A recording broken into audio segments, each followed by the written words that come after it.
Bonjour à tous et bienvenue sur cette nouvelle vidéo de cette nouvelle chaîne. En fait, c'est pas une nouvelle vidéo, c'est plus une première vidéo de cette nouvelle chaîne parce que je sais pas s'il y a vraiment une vraie raison de pourquoi c'est la première vidéo, mais en tout cas ça l'est. Et ça va être principalement, je pense, une chaîne automobile.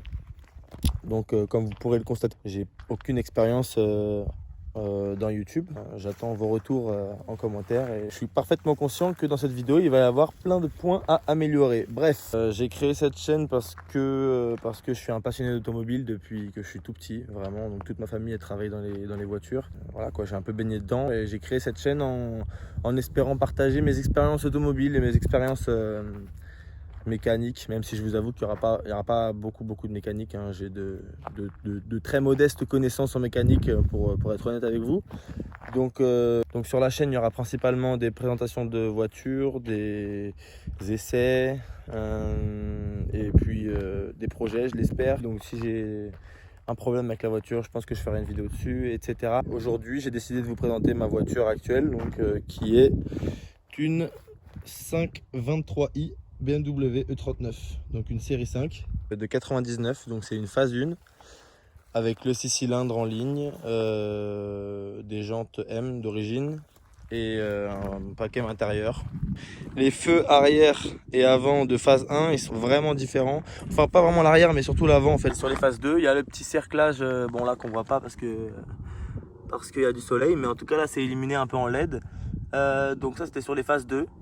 Il y avait ce petit cerclage, sinon sur les phases 1 c'était juste je sais pas comment expliquer. En tout cas c'était des phares moins techniques que ça, voilà, pour simplifier. Et les phares de phase 1 c'était, il me semble, tout rouge ici et là c'était orange. Peut-être que je dis des conneries, hein. Au niveau des jantes, écoutez, on est sur des belles jantes M, hein. Il n'y a pas grand chose à rajouter, hein. On est sur du 265 à l'arrière, hein, quand même, donc c'est du 18 pouces. Donc le moulin c'est un 6 cylindres 2,5 litres. Donc le 6 cylindres, le fameux 6 cylindres que tous les BMistes apprécient, donc c'est le M52. Écoutez, il n'y a rien à dire, hein. C'est l'un des moteurs les plus fiables que BMW ait fait. Donc en clair, c'est vraiment un moteur qui est presque incassable, hein. Pour faire un joint de culasse dessus, il faut vraiment rester à 7000 tours pendant 10 minutes parce que c'est des moteurs qui encaissent. On aura peut-être l'occasion de s'en rendre compte tout à l'heure. Écoutez, je pense que la partie moulin, hein, c'est fait. Il faut faire un rapide tour, un 3/4 avant. On va essayer d'être pro. À faire un petit 3/4 avant, mais je pense que c'est sans le grand angle en fait qu'il faut le 3/4 avant. Ouais, c'est plus comme ça en fait.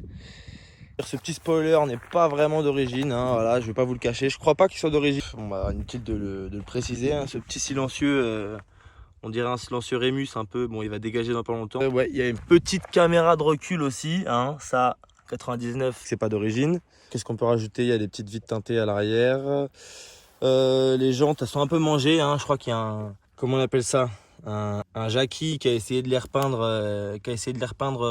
par lui-même, hein, visiblement. Donc il a laissé des séquelles à la jante, tant pis pour moi. On différencie une phase 1 d'une phase 2, notamment par les phares, hein, je vous en ai parlé tout à l'heure, mais aussi par le pare-choc avant, il me semble, où les anti-brouillards ici sont rectangulaires un petit peu, alors que je crois qu'ils sont ronds sur les phases 2. De nombreux propriétaires de E39 s'aventurent dans des changements de pare-choc avant, pare-choc arrière, type pack M, de l'ordre d'environ 130-140 € pour le pare-choc avant et pour le pare-choc arrière. Bon, chacun fait comme il veut, hein, personne ne juge personne ici. Donc moi j'ai décidé de garder les pare-chocs d'origine parce que c'est pas un pack M extérieur, donc je vais pas mettre de pare-choc pack M. C'est le déport en fait qu'il y a. Je sais pas si vous vous rendez compte, mais ça fait 2 phalanges. Donc je l'ai pas lavé, c'est pas super évident de se rendre compte, mais il y a vraiment la peinture est dans un état vraiment exceptionnel. Donc c'est aussi pour ça que je l'ai prise. Il y a juste voilà, des petits trucs comme ça, quoi. Ça a frotté un peu sur les baguettes. Bon, ok, c'est noté. Là aussi, là c'est un peu plus grave aussi, je crois, il me semble. Voilà, c'est là. Bon, moi ça me dérange pas. Je pense que pour l'extérieur, on a fait à peu près le tour, hein. Concernant l'intérieur, donc je crois qu'on appelle ce gris le gris souris. Il n'est pas vraiment apprécié de tout le monde, ce gris, mais moi sincèrement il ne me dérange aucunement. Donc voilà l'intérieur, le volant Pacem des M5 E39 avec le petit pommeau, les petites surpiqûres, les petites surpiqûres ici aussi, le pédalier M. Pas absolument sûr à 100% que c'est d'origine, hein. Bon, je sais que le volant est d'origine, le pommeau peut-être aussi. Après le reste, écoutez, bon, je m'en fiche un peu, moi j'aime beaucoup. C'était du bois ici, mais l'ancien propriétaire a décidé de le repeindre en alu brossé. Ça rajoute un vrai coup de jeune à la voiture. Le poste, inutile de vous dire qu'en 99, bah, il n'y avait pas vraiment ça, hein. Il fait Bluetooth, il fait radio. C'est un peu comme un Apple CarPlay sur Android. T'as vraiment toutes les applications. Enfin bref, il y a ça. Il y a le warning qui reste enfoncé. Ça, c'est un peu relou. Voilà. Quoi d'autre? Il y a ça aussi qui est cassé, je crois, il me semble. Hop, juste ici, là. Bon, voilà, ça se change assez facilement. 4 vitres électriques. Fermeture centralisée, une clim qui marche de l'enfer. Franchement, j'étais choqué, c'était un point quand même important. Elle marche super bien. Toutes ces conneries, je vais pas vous mentir, je sais pas vraiment à quoi ça sert. Moi, je m'en fous. Chaque fois, j'appuie ici. Bon, là, on voit rien. Hop, hop. Voilà, en gros, c'est ça le truc. C'est vachement réactif. C'est bon, bref. On peut même brancher son ordinateur aussi avec la prise. Je sais plus comment on appelle ce genre de prise là, mais bon, bref. T'as compris. Les petits rangements qui m'ont énormément manqué que je n'avais pas dans mon ancienne voiture. Mais en gros, les places arrière, ça donne ça. Un petit cendrier de chaque côté, hein. Les vitres électriques aussi à l'arrière. Une climatisation bizone. Quand tu es à l'arrière et que tu es obligé de demander au conducteur, ouais, s'il te plaît, tu peux mettre la clim, s'il te plaît, un peu plus froid, un peu plus chaud. Non, là, c'est toi qui gères tout seul. Tu as le chaud, tu as le froid, tu as le 1, tu as le 0. T'es bien. Les appuis-tête, les petites lumières, la petite liseuse. Ça fait toute la diff. Parce que tu as déjà une lumière d'ambiance, hein, comme on pourrait le dire. Mais tu as aussi les petites liseuses. Je vais vous montrer le coffre, hein, toujours super bien rangé. Donc sincèrement, il y a vraiment de la place. Genre, je sais pas combien de litres ça fait, je me suis pas vraiment renseigné. Cette voiture-là, elle a été produite entre 95 et 2004 sous plein de motorisations, donc 520i, 523, 525, 528, 530. À partir de 535, il me semble que c'est le V8 et puis le 6 cylindres, et 540 c'est V8 pour sûr, et après c'est M5. Et là, on est sur le V8 de 400 chevaux. Voilà, 170 chevaux, celle-ci. Les Newton-mètres, je sais plus sincèrement, mais on s'en fout un peu. En tout cas, ça tracte. On va partir faire un petit essai routier, comme on dit. Ah, peut-être que je vais vous faire aussi un petit démarrage sympa. Où je mets la caméra à l'arrière et ouais, je pense que je vais faire ça, ouais. C'est la première vidéo que je fais. Donc il y aura forcément des points à revoir, hein. Je compte vraiment sur vous pour m'en parler en commentaire. Donc entre 1005 et 2003, ça fait un bruit que j'aime beaucoup. Voilà, mais je suis sûr qu'on n'entend absolument rien, ça fait plaisir. C'est un moteur atmosphérique, bien sûr. Donc zéro turbo. Donc le compteur, pour ceux qui connaissent pas, là c'est l'indicateur de consommation. Donc dès que j'appuie un petit peu, ça fait un peu mal au cœur. T'as la température qu'il n'y a pas sur les nouvelles BM, enfin qu'il y a, mais qu'il faut chercher quand même, hein, c'est un peu chiant. Là, ce qui te reste en essence, et là les kilomètres heure. Tiens, je vais essayer de faire un petit départ un peu dynamique, essayer de le filmer. Tiens, je vais voir ce que je peux faire.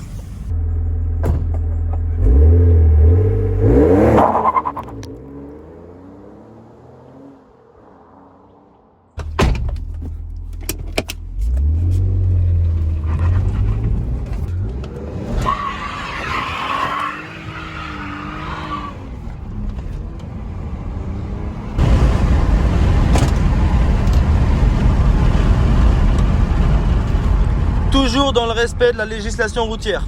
Plus sérieusement, c'est vraiment une voiture avec laquelle on prend vraiment énormément de plaisir au volant.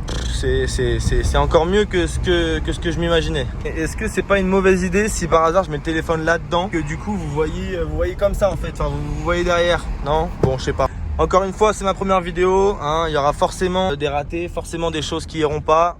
Donc ça là, le petit voyant qui est allumé, c'est à cause de ce petit bouton ASC que vous voyez. C'est en partie grâce à ce petit bouton là que j'ai acheté cette voiture là. Oui monsieur, pourquoi pas se faire une petite vidéo sur un parking vide quand il pleut. Ça peut être assez intéressant, hein, voilà quoi. On va pas non plus voilà. Il y a un moment, voilà, mais bon, voilà. Voilà. Pour en revenir au comportement de la voiture, dans l'ensemble, très confortable, hein. Chaque personne qui s'assoit sur les sièges remarque que c'est confortable, hein. Je suis parti pas loin de Cannes cet été avec une E90, donc une série 3, un peu plus récente que celle-ci, et on a fait l'aller-retour dedans, et quand on est remonté dans celle-ci, on s'est dit effectivement c'est pas les mêmes sièges. Les E90 ont des avantages que les E39 n'ont pas, et vice versa. Donc là on va passer une petite deuxième directement. Hop, respect des limitations de vitesse. Je parlais de l'agrément de conduite de la voiture. Oui, c'est une voiture qui est extrêmement confortable au quotidien. Donc malgré le petit bruit qu'elle fait, sincèrement c'est une voiture qui est relativement silencieuse pour les longs trajets, etc. Comme vous l'avez remarqué, il n'y a que 5 vitesses, hein. Donc pour avoir la 6ème, on est obligé d'acheter la M5, parce que c'est 400 chevaux. L'assurance, ils vont me regarder un petit peu bizarre. Autre point à aborder, parce que je sais que ça peut intéresser beaucoup de gens, c'est le prix de cette voiture. Donc neuve, ça n'a aucun sens de dire le prix de cette voiture en neuf, étant donné qu'elle a plus de 20 ans. Mais neuf, c'était à environ 40 000 €, je crois. Et maintenant, on peut en trouver à tous les prix. C'est-à-dire que sur toutes les motorisations diesel, donc le 530D aussi, hein, le 530D E39 avec le moteur M57, c'est strictement incassable. 192 chevaux, ça a un couple, c'est surhumain. Ça marche, c'est super fiable aussi. Après voilà, c'est un diesel. Moi j'ai préféré avoir un essence pour la sonorité et pour l'agrément de conduite, encore une fois. Mais le 530 est une valeur sûre. Contrôle technique ok, la carte grise, tout ça, on peut en trouver à 2000-2500 balles quoi. Des 525 TDS ou des 520i, ou ça dépendra du kilométrage. Moi, comme vous pouvez le remarquer, 157 000, hein. Elle vient à peine de sortir du rodage, donc il n'y a pas de souci. Donc un indicatif qui vous montre que cette voiture là, c'est une voiture qui est relativement fiable et relativement robuste, hein, quand même. C'est que sur le Bon Coin, la Centrale, on trouve ces modèles là à 300 000, 400 000 km, peut-être 500 000. Ça reste des voitures qui sont dans l'ensemble extrêmement fiables. Il n'y a absolument rien à dire là-dessus. Il y a des gens qui se touchent complètement pour des 530i, ils vont les mettre à 17 000 balles alors que c'est le prix d'une M5 actuellement. Celle-ci, moi je l'ai eu à 5 000 €, lié à son faible kilométrage, à sa carrosserie qui est en état impeccable, à ses sièges aussi qui sont en état impeccable. Souvent ici c'est vachement frotté. Je pense qu'on fera un essai un peu plus poussé de cette voiture là un autre jour, hein, avec d'autres conditions météorologiques. Je pense que ça va vraiment très mal rendre. Mais enfin bref, j'ai aussi mis le téléphone ici pour vous dire que nous sommes sur une fin de vidéo. Je pense que nous sommes sur une fin de vidéo. Écoutez, merci de l'avoir regardé jusqu'au bout. C'est super sympa, c'est assez étrange de dire ça, c'est la première fois que je le dis, mais il faut une première fois à tout, hein. C'est comme tout. Écoutez, merci d'avoir regardé la vidéo, et puis on se dit à très bientôt. N'hésitez surtout pas à me donner vos retours en commentaire et à vous abonner à la chaîne. Ça, frérot, c'est aussi très bizarre de le dire, mais bon, il faut le dire, hein. Passez une très bonne fin de journée ou une très bonne soirée. Bye.